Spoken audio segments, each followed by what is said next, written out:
And live from Lagos, Nigeria, it's Moments. Tonight, we look at the topic Pediatric care in Nigeria. Joining us are Adanna Oji, Project Coordinator, Hospital for Humanity, and the Communications Manager of 1K1M Project, Ize Adava. Together, they talk to us on the barriers to proper health care for kids. About 85,000 children are born with congenital heart defect or congenital heart diseases in Nigeria yearly. And this is a country where we have about 5.9 million children born yearly. My role is to make sure that these projects are being handled the way they should so that everybody is able to accomplish what they set out to do. The conversation begins in a moment.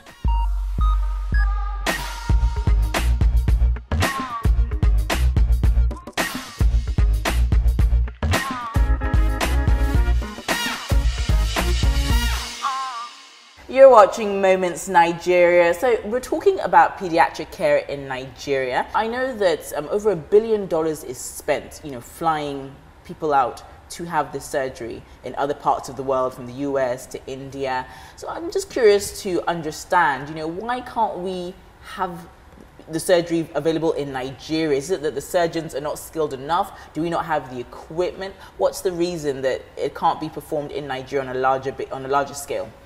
Okay, this is the very reason why Hospitals for Humanity exists, because Hospitals for Humanity has a mission to decrease healthcare barriers across the world, especially in resource-constrained settings. You need so many things down to the details. You need to cross your T's and dot your I's and cross your T's, and so it's a process that has begun, at least from the HFH perspective. What we do, it's not just enough for us to come and give and bring surgeries to children, but capacity building and knowledge transfer is an integral part of our program.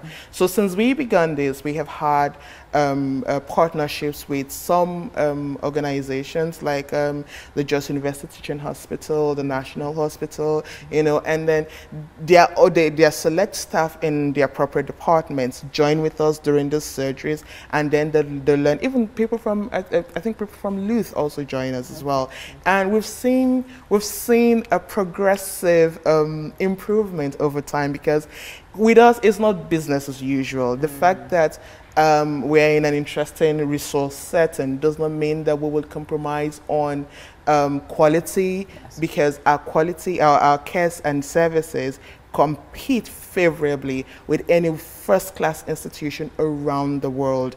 And so we do not take that lightly, and those are things that among best practices we want to transfer. But the intricacies of the surgery itself, like my principal will say, and that is the founder of Hospitals for Humanity, Dr. Segun Ajayi, he says things like he wants to see a situation where we would have capacity build, we'll have transferred knowledge such that we'll go out of business.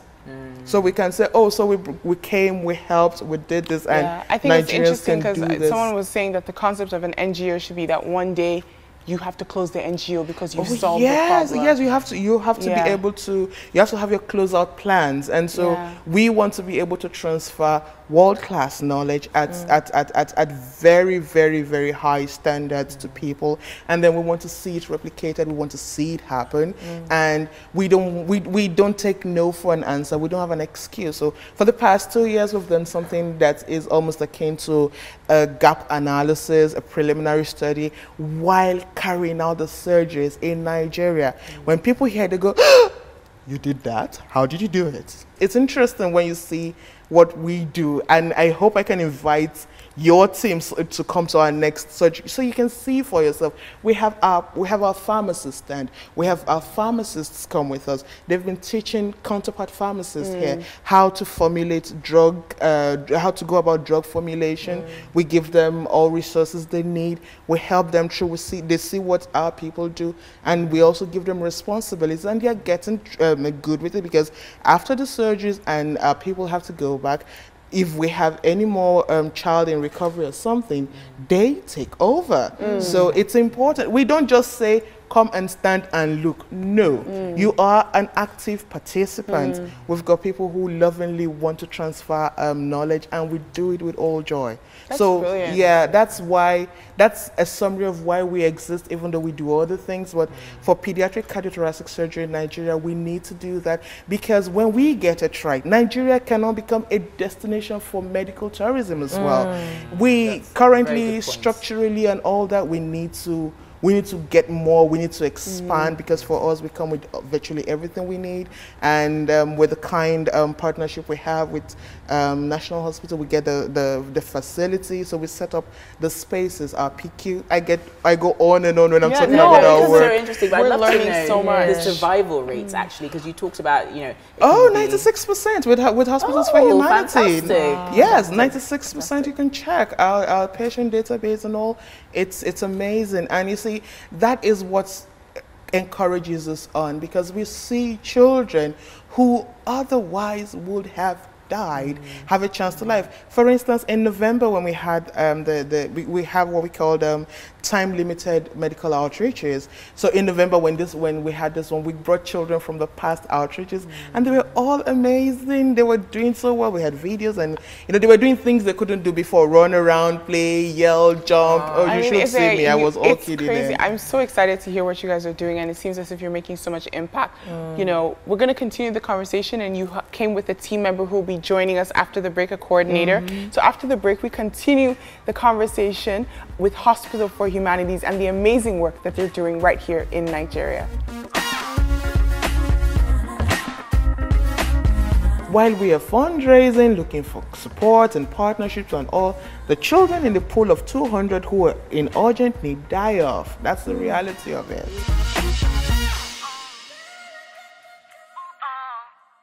Welcome back to Moment Nigeria. Adanna Oji is a project coordinator at the Hospital for Humanity, and of course she's right here with us. Welcome to the show. Thank you. As a project coordinator, let us know what that entails. A lot of planning, I guess. A lot of planning. Okay. We are a busy organization, and we have a lot of projects that we try to fit in 1 year, and we try to do as much as we can. So my role is to make sure that these projects are being handled the way they should, so that everybody is able to accomplish what they set out to do. So we've had several projects. We've had medical mission initiatives to different parts of the world, and we've been to Haiti during the typhoon. We've been to the Philippines. We've also come back home to Nigeria. We've been to Makoko. We've been to other parts of the country doing medical initiatives to all these less privileged communities. How do you get the funding? That is the crux of my work, of all of us really, because we, as much whatever role we play, and as more fundraisers, because we volunteer to do this, and we bring the surgeries and the services to people free of charge. We've had to liaise with organizations seeking for donations, both in kind and in cash, individuals as well. We try to raise funds to be able to pay for the cost of consumables. We have what I call a live list. It's a revolving list, even though the office likes to just call it a list, but I tell them it's a revolving list, a live list. We have part-time 1,000 children on the waiting list. Wow. And of this 1,000 children, we have 200 who are classified in need of surgery urgently. Yeah. This is why I call it a revolving list. While we are fundraising, looking for support and partnerships and all, the children in the pool of 200 who are in urgent need die off. That's the reality of it. Really? So they die off. As they die, we have to bring in the most urgent in the pool of 800 into the 200. There's a child who was to be registered in the list, and his prognosis from his cardiologists was that he'll not live past January of 2017. He was 9 months old. And then we don't have money to bring everybody in to come and perform surgery for just him.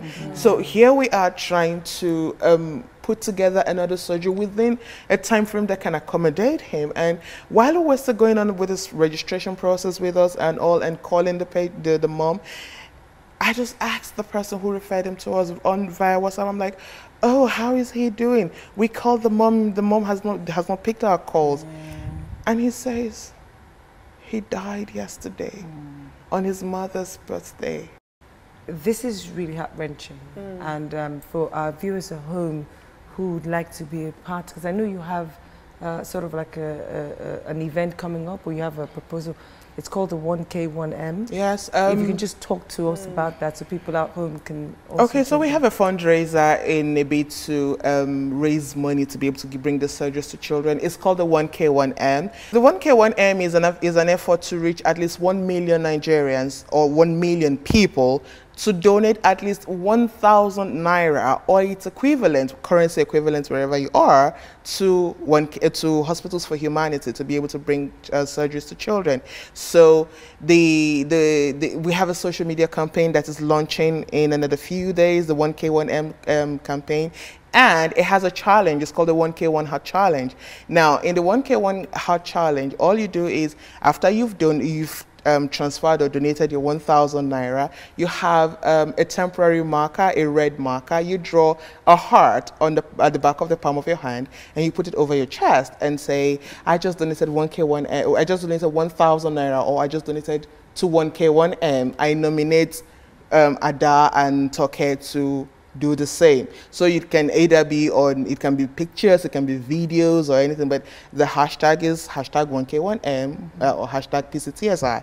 So for other people who are not netizens, you can donate to our bank account, is Hospitals for Humanity CT program account. The exact details should be running right now. It's actually scrolling right now on our screen. So for those people at home, if you'd like to make a donation to this cause, it is a great cause to save a child who is in need for some open heart surgery, or whatever. Let's just come together as a people. You can do that to the addresses that are scrolling right now on the screen. I'm really curious. I want to find out, how much does it cost on average to have this kind of surgery? It's diagnosis dependent first, and because we are just subsidizing really, so depending, for instance, the septal heart defect is anything between 650 to 850,000 naira, but the more complex ones are anything from 1.5 million and above. This is the catch. For instance, if you want to do this in the US, you're spending nothing less than $30,000 because a day in the PICU, the pediatric ICU, costs anything between $15,000 and $25,000, and we do that for children for free. So I'd like to know, is there any government assistance available to your organization, or are there any government programs that perhaps donate or offset the cost of what your organization is doing? It would be great if the government should get involved with us. I mean, look at how much work we're doing here in Nigeria. We have doctors coming in, and our doctors, I mean, they're giving back to Nigeria. So what better way, to give back to your country and to support your citizens that are coming back and investing their time to save another child's life that is here in Nigeria. And also think how it's going to cut costs too. You don't have to fly to India. You don't have to go out of country. The surgeries can be done here if the funds are available. We must say, you both are very passionate about what you do, and I can only just imagine what a day would be like, with the patients, because it's so hopeful just to hear you speak about this with so much zest. So we hope that the government will at some point get involved, and even the general public as well. Yes, we're looking forward to having everyone on board, because it is our hope, it is our dream to be able to hand this over back to the Nigerian health system. We don't want to be here forever being the only, we don't want to have the monopoly of it, but we want to be able to transfer correct timely, up-to-the-minute knowledge, and also build and support capacity so that Nigeria can take it over. And then remember the recession in a very, if this is done seriously, trust me, the income generation and all of that would have a boost from the healthcare sector. I mean, I completely agree with you, and hopefully this episode is going to bring to light the amazing work you're doing. Well done, and we hope that the campaign to raise funds I want to see you ladies on the campaign. I need to see your 1K challenge. Thank you, ladies, so much. The work you're doing is truly Thank you for having us. Thank you. You're more than welcome. Well, it's now time for a short break, but we will be back with In a Nutshell.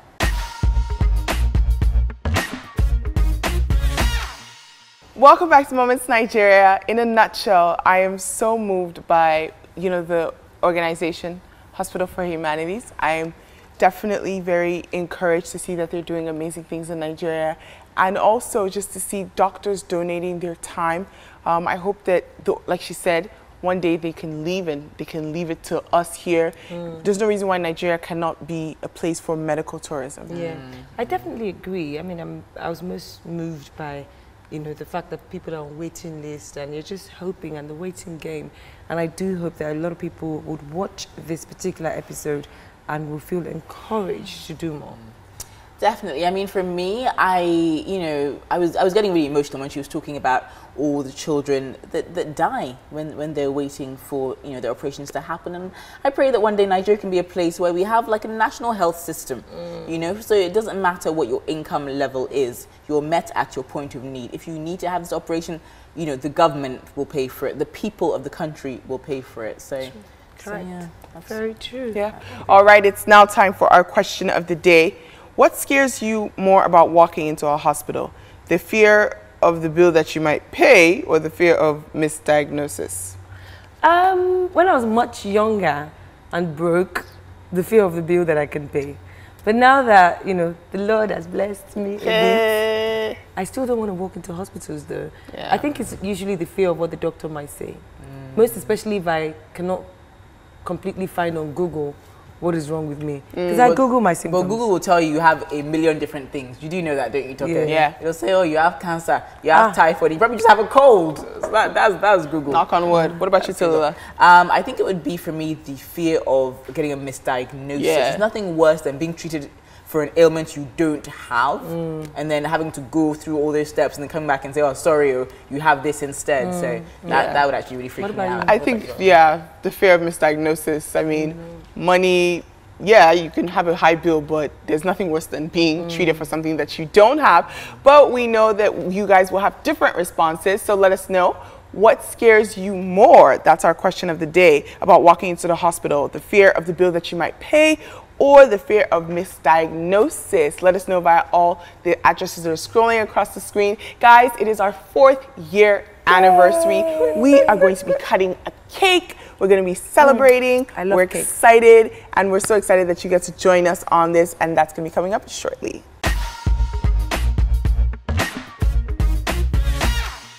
Welcome back, guys. It is our 4th year anniversary, and like we said, we're going to be cutting a cake. And the cake is finally here. You guys, I love how you guys are being so ratchet. I'm so excited. I'm really excited. 4 years. The channel is 4. Do you believe that? 4 of absolutely great content, churning out episode after episode, different presenters, different producers, all our cameramen and our crew. Absolutely incredible people working with. I can't even stress that enough. In this business, in this time in Nigeria, clocking 4 is a big deal. Definitely. So we're going to eat our cake and let you know how it tastes. Come join us. But before we get to that, we would like to invite our head of programming, Heidi, to join us. Hello. Hello, ladies. How are you? Good. Always a breath of fresh air. Happy 4th anniversary. So Heidi, please come stand right here between us. Yes. Stand right here. Wow. Yes. What a beautiful cake. Ladies, Toke and Bolin, I have to ask you, Bolin, you've been here almost from, the very beginning, and Toke, you shortly afterwards. So I'd love to know, as the newbie, what's been your most memorable moment on Moments? For me, it's just, the people, the topics, our guests, and, you know, just regardless of what I feel or what I'm going through, just when I walk through those doors and see the lights and just to see the warm environment that we've managed to sustain and create has been absolutely, it's a huge blessing to do this, and I don't take that for granted. Yeah, I completely agree with Toke. I think, you know, for me, what's great is the relationship that we all have with each other, and, you know, coming to work is not, you're not dreading it. And I think we cannot take that for granted. A lot of people work in television and there's all sorts of beef and drama, but there's just harmony here on EbonyLife TV, which I love. I totally agree. For me, I feel like it's like a family at EbonyLife TV. You know, people who work on other shows and this show, we all interact, you know, we all get along, have a great time. Which is why it was very easy for us to make that transition with you. Yes, so welcome to Moments. Thank you. I've been loving it, loving it. All right, so Heidi, do you have anything to say?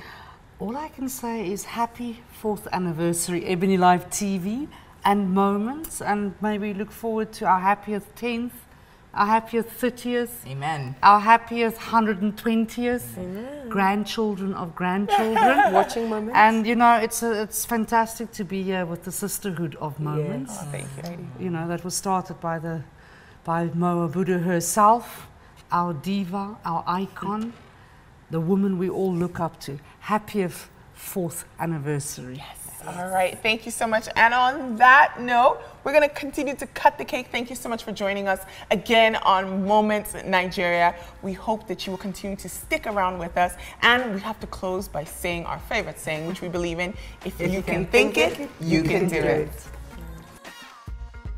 Happy